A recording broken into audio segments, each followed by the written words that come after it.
Part 2 में आपने देखा कैसे जेल में बंद सास ने नैना को फोन करके बताया कि पहली बहू प्रिया की मौत के पीछे वो नहीं बल्कि कोई और है।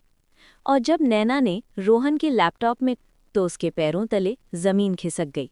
अब नैना समझ चुकी थी कि इस घर में कुछ बहुत बड़ा छुपाया जा रहा है। उसने फैसला किया कि वो प्रिया की मौत की पूरी सच्चाई जानकर रहेगी। अगले दिन वो चुपके से प्रिया के मायके पहुंची। वहां प्रिया की मां ने नैना को देखकर दरवाज़ा बंद करना चाहा, लेकिन जैसे ही नैना ने अपना नाम बताया, प्रिया की मां की आंखों में आंसू आ गए। प्रिया की मां नैना को अपने कमरे में ले गई और अलमारी से एक पेन ड्राइव निकाली। उन्होंने कहा, ये हमें प्रिया की मौत के एक दिन बाद मिली थी। नैना ने जैसे ही लैपटॉप में पेन ड्राइव लगाई, उसमें घर के सीसीटीवी कैमरे की फुटेज थी। फुटेज में साफ दिख रहा था रोहन और उसके पिताजी प्रिया के कमरे में झगड़ा कर रहे थे।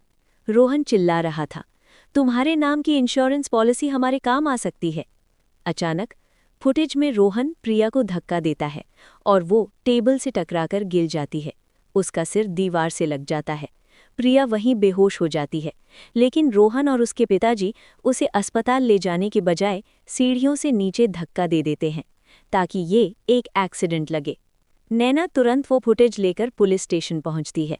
पुलिस केस को दोबारा खोलती है और उसी शाम रोहन और उसके पिताजी गिरफ्तार हो जाते हैं।